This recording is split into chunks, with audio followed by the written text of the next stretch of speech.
Hey, everybody. Okay, give me a minute. You know how my computer does, it lags behind. So I just want to make sure I'm live before we get started. You can go ahead and tag your folks, see if they are interested.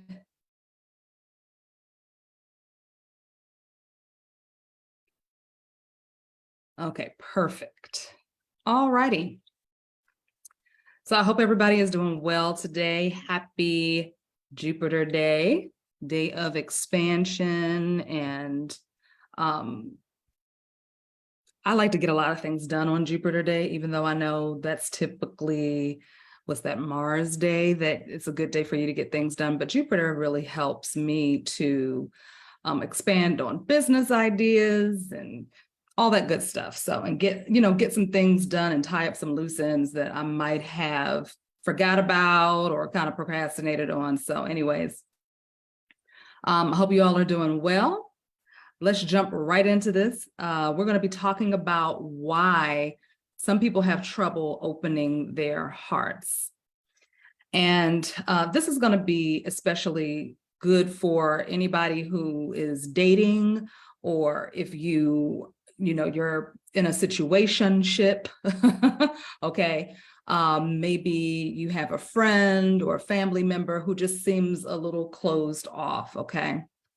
And we're going to talk about some of a particular reason why that is. And I'm not going to stay on here long, so I do want to just jump into this really quickly. And if you catch the live, you can always go back and catch the replay because it will be here on my page. So when we are open-hearted, when you are the one that is walking around with an open heart and you are open to love and you're open to meeting people and connecting with people, and you find that the people that you are connecting with will only allow you in a little bit, right? They have limitations on how open they are, okay? And while that can be a good thing as you're getting to know a person, it can also stagnate progress and forward movement, especially if that person stays in that space of being shut down and their heart chakra is closed. So this happens because it is a way for them to protect themselves. And the reason why most people who are walking around with a closed heart is because they're in survival mode, okay? When you are in survival mode, I don't know if you've ever been in survival mode, but I have, in the past. And so when you are in that mode, the best thing for you to do is to not open up your heart too much. And the reason for this is because there is a part of you that needs to preserve your energy and preserve your mental capacity to assist you in moving forward, in securing yourself and stabilizing yourself. So this is a natural thing that happens. It's not because they don't want to open their heart. It's not because they don't like you. It is because by nature, they are in survival mode, which puts them into an automatic protective strategy, okay? So if you think about it, if you are, let's say you're fighting a battle, you're in a war, and you can't be too friendly and too open with everybody, even the people that are in your troop, in your camp, because you have to be fully aware and always vigilant because you are needing to survive. You've got to survive, and you got to make sure that whoever you are in alignment with in your troop, that they survive as well. So having this openness there for you is not necessarily going to be helpful for you in that time and space. So it's the same thing. It translates over into a person who, let's just use an example. You meet someone, you guys have great chemistry, they feel like your soulmate, but maybe they're having financial issues. Maybe everything in their life is not working out. Their businesses are failing. They can barely pay their bills, right? they're trying to keep themselves up above water, keep their heads up above water. So this person is more focused on making sure they can eat, pay their bills, take care of themselves, than they are trying to form a connection with you. And even though they may feel very connected and they may really want to explore you on a deeper level, they're by nature, their natural body, their natural ability to preserve and conserve their own energy and their own mentalism is telling them, no, no, no, not right now. You need to focus on this over here. And so what I see a lot in the world and on social media is people are talking about, how you should date and what you should do with this person and what the man is supposed to do and what the woman is supposed to do. And all of those things can be really great. There's some really great information out there when it comes to dating. But I think the one thing that a lot of people gloss over is that so many people are in survival mode right now. And it makes it really difficult to date. It makes it really difficult to meet someone that is ready to nurture a relationship. When you are in a relationship with someone, whether it's romantic or whether it's a friendship or whether it's a familial relationship, you have to have the capacity to nurture it, to feed it. It's like a plant. It's not going to grow if you don't feed it.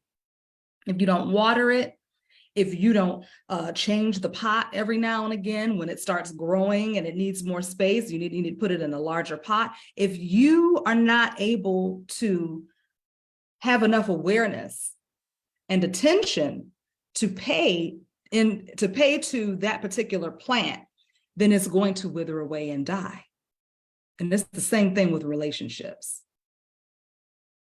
So I say this because if you are looking for a coach or a mentor, for example, and that person that you are thinking about working with can't pay their bills, they're in survival mode, right? They're not really going to be able to focus on your needs. They're not going to be as effective. They're not going to be able to guide you and assist you down the path that you need to be on because their heart is unable to open anymore to let you in. They don't have any room for you. They're busy trying to figure out, how am I going to get to next month? What am I going to do? Okay, so this goes all the way across the board. And I'm talking about this today because I'm hoping that we can start having deeper understanding as to why someone is not able to invest in a relationship when we are ready to invest. If you are a person on the flip side who continuously attracts people who are in survival mode, who can't invest, right? Because they're so plugged up into whatever's going on in their life. And survival mode transcends money, okay? It transcends money problems. Maybe they're in survival mode because they're repairing their heart. Maybe they came out of a heartbreaking situation and they're in survival mode right now, and their body needs to preserve its energy so that they can go through the healing process. But if you are constantly attracting people who are in survival mode, then it is time for you to understand and recognize when a person is in survival mode and not automatically go to, oh, they don't like me, or they're cheating, or they're just cold-hearted, or they're a narcissist, because we sometimes will think a person is narcissistic if they aren't coming forward and if they're not able to open up their heart and give us the attention that we want, right? We automatically kind of go to these things, but ultimately it is them being in survival mode. So if you can start to let that be your first space to go to, like, oh, that person's in survival mode, and they'll tell you, most people will tell you what's going on with them. If you spend enough time listening to what they're saying, they will let you know, this is going on with me. I'm in the middle of a divorce, finances have been really tight for me. My business has slowed down. Okay. I'm having some family issues right now. I'm going through a lot right now. Okay.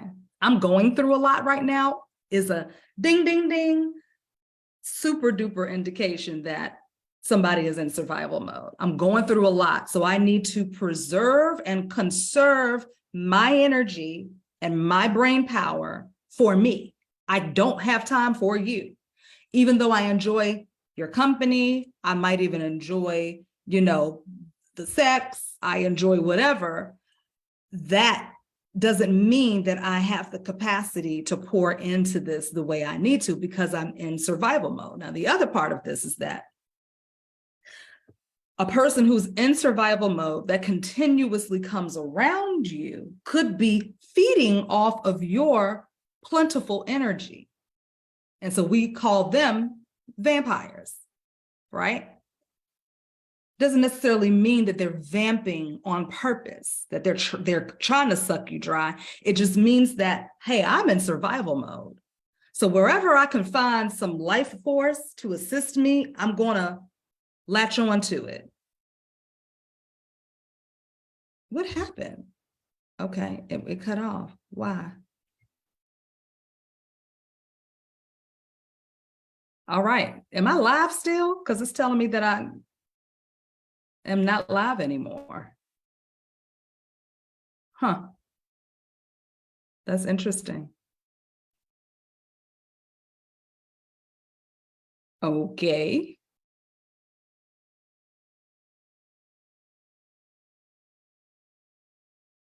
All right, I guess it's time for me to get off of here, and that's fine. So interesting.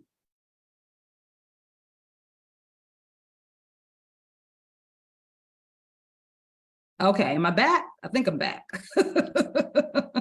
All right, technology is being really weird right now. Okay, so I'm just gonna finish this up and get off because it's about time for me to go anyways. I gotta start the hypnosis training class now at 4 o'clock. So they're not necessarily vamping on you on purpose, but if they can plug into a life source, a power line, that is going to help them charge up, right? Like the plant is like, I'm thirsty, if it's in the ground or whatever, it's going to try to latch onto the other roots of other plants or other trees so that they can tap into the nourishment and the water system to drink and help them survive, right? So when you notice this, it's important to understand this about yourself and about other people, because now you're able to start looking at things through a different lens, and you're able to start looking beyond and through a situation instead of just looking at it at the surface. So when we look at things from the surface, we miss the truth, we miss the meat of it, we miss the lesson in it. And when you can grasp the lesson, when you can see the truth, when you can go beyond and through a situation, right? You can then save yourself a whole bunch of trouble, a whole bunch of emotional intensity, unless you need to go through that, right? But if you are a person who, like I used to be, right, consistently attracting the same kind of energy and trying to understand what is wrong with me, right? Yeah, it was definitely some things that I needed to heal, but ultimately the understanding of a person being in survival mode and what that means, what that looks like, and understanding the level of capacity that a person who is in survival mode has to pour into a situation or pour into you. You're pouring into them, and they're not reciprocating. Well, because in their mind, their cup has like this much water in it. They don't have enough to pour in. Now, if they feel like they don't have enough, guess what? They're not going to pour. They're not going to give it to you. They're not going to give you a drop of anything because their body, their nature is telling them, no, keep that for yourself. They're not ready to flip the script. They're not ready to switch the mindset that says, I live from the overflow. My cup overfloweth, right? My cup is overflowing. They're not ready to switch into that mindset yet. Because whatever their path is, wherever their journey is taking them, they have got to be in survival mode for that time, okay? This is going to help you as the person that has plenty know when it's time to unplug, know when it's time to disconnect, know when it's time to say, I release you in love, and I am holding space that you find everything that you need, that you heal the way you need to heal, but I am going to preserve my energy. Okay. I'm going to preserve my mind power. I'm going to preserve my thoughts, my emotions, my ideas for myself. Because they're going to do it for themselves. So you must do it for you. Okay. Now, a lot of people refer to this, as as you being empathic and all of that, and that's all true and fine and whatever, right? But ultimately, it's just a matter of a person having more in their cup and knowing that they have more versus a person who is struggling and they're in survival mode because their cup is not filled all the way up to capacity, okay? So when you understand what this looks like in all of your relationships, it's going to save you time and energy. And you can still approach it from a space of compassion, which is going to keep you grounded and rooted in where you need to be in order for you to continue having a full cup and receiving more and having plenty and living a pleasure-filled life. They're going to be fine. Because whatever they have governing their life, their mind, their universe is going to assist them and look out for them. You've got to look out for you. You've got to make sure that you're taken care of. If you're walking around with your heart beaming open, do not close your heart because you're around someone who's in survival mode and they can't open theirs. You keep your heart open and you disconnect from the feeding frenzy, okay? So I hope that this has been helpful for somebody. Please do share this video if you found it to be helpful, if you think other people may get some value from it. Tomorrow, I will be on Instagram with Scott Tajirian. We're going to be doing a live reading of Marilyn Monroe. This is our Uncharted Territories. One of our Uncharted Territories episodes is going to appear in season 3. Which has not been released yet. So you'll get a chance to take a sneak peek into this particular episode before it actually airs. And it's just really fun to just see how we do this, okay, before it hits the podcast airwaves, all right? So that's happening tomorrow, 1 p.m. on Instagram. I posted about it here already. You can go to @theweeklytransit, that's Scott's page, or you can go to @Shara Prophet _CHT. That is my Instagram page. All right. And I'm still running my 25 days of giving. So that means that a lot of the classes that are in the Be Magic School, not Open Door Hypnosis, in the Be Magic School, the pre-recorded classes that I have done over the years are now going to be deeply, deeply discounted. So you guys can get in on that through the month of December. And there's also some other goodies that I'm going to be doing as well that I'm not going to talk about yet, but you'll be seeing it roll out over the next few weeks, okay? So I hope you guys are gearing up for a really lovely, fantastic holiday. For those of you who hate the holidays and it feels like crap to you, I am encouraging you to focus on self. Just bring your awareness back to you. Do something that makes you feel good. Do not sit around in the house on Christmas Eve and Christmas Day sulking. Get out, go for a hike, go for a drive, go buy yourself something nice. If you don't have money, if you can't afford to buy yourself something nice, just do some breath work, maybe cook yourself something good that day. maybe do a vision board, write down, journal some stuff out. If you're having certain emotions, you need to get it out of your body, okay? You need to get it outside of your physical body, out of your nervous system, so that you are not sitting around sulking through the holidays. You've done that enough.